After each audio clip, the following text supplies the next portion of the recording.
Assalamualaikum warahmatullahi wabarakatuh. Hamdan wa syukron lillah, amma ba'du.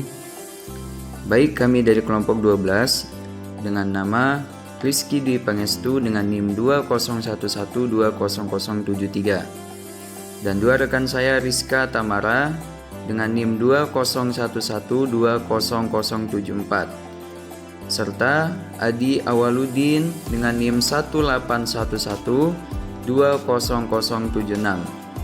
Baik, di sini kami menjelaskan atau mempresentasikan video dari mata kuliah Tafsir Ayat Wasiasa yang berjudul Gencatan Senjata Perspektif Al-Quran.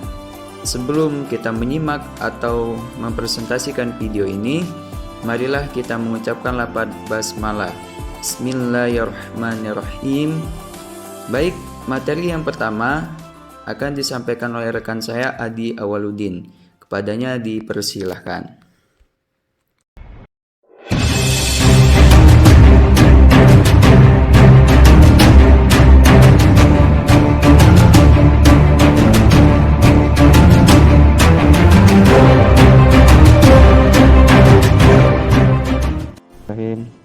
Assalamualaikum warahmatullahi wabarakatuh.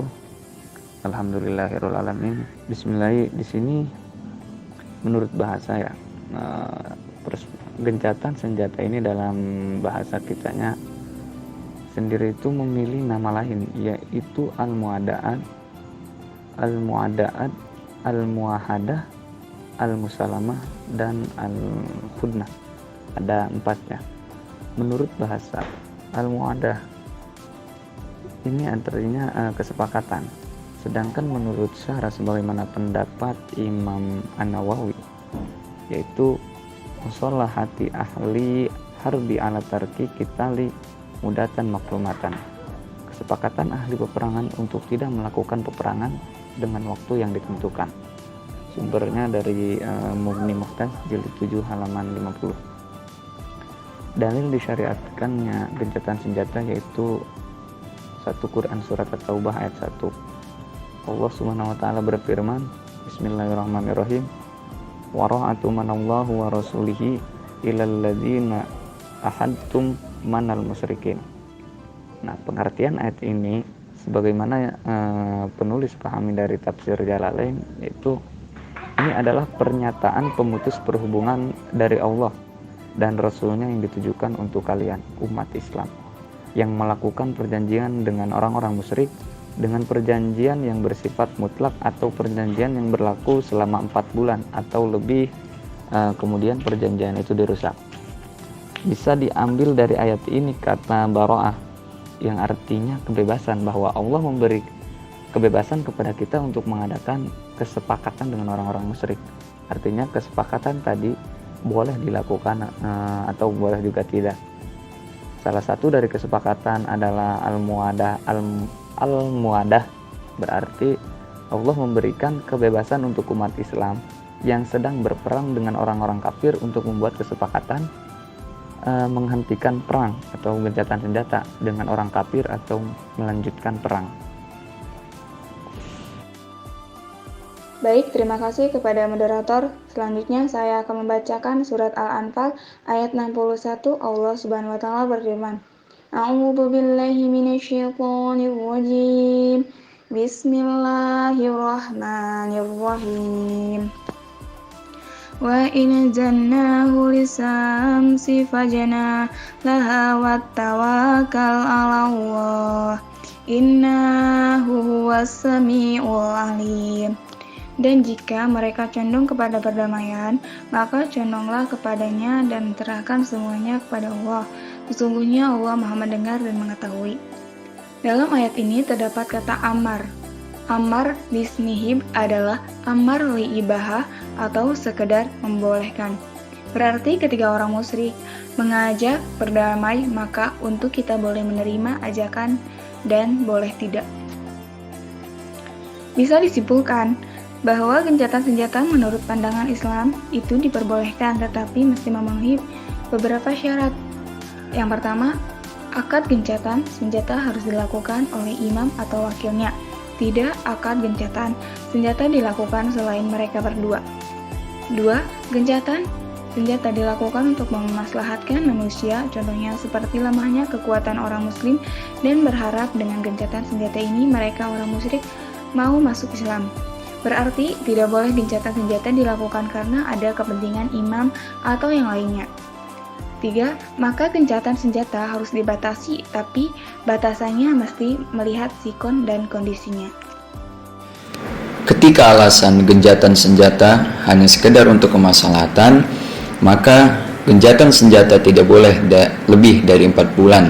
Sebagaimana surat At-Taubah ayat 2, Allah Subhanahu wa taala berfirman, Bismillahirrahmanirrahim.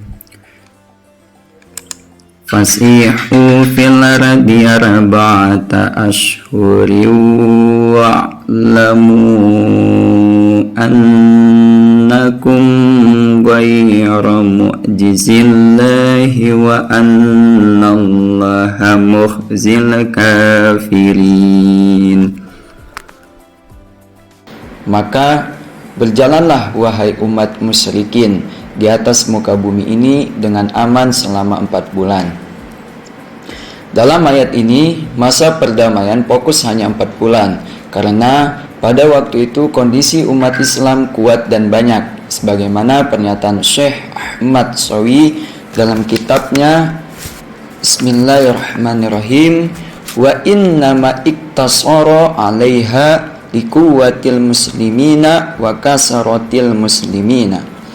Alasan kenapa Allah dalam surat ini fokus pada 4 bulan karena kuatnya orang Islam dan banyaknya orang Islam.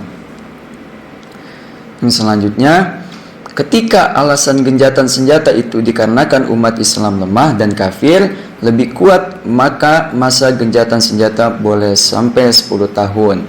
Dengan dalil bahwa Nabi ketika perang Hudaibah pernah melakukan gencatan senjata selama 10 tahun karena pada waktu itu umat Islam lemah.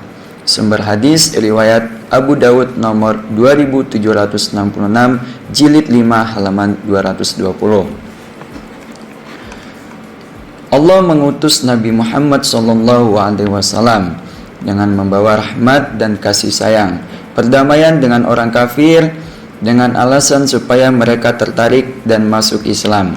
Tapi jika mereka menolak, maka tidak ada satupun yang bisa keluar dari genggaman prima kausal.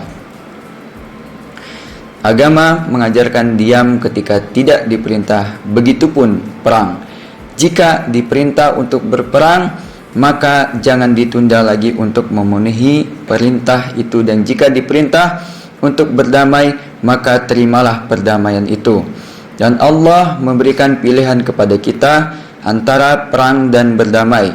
Jika memang perang lebih baik daripada berdamai, maka peranglah, dan jika sebaliknya dalam artian perdamaian atau gencatan senjata lebih baik daripada perang, maka berdamailah.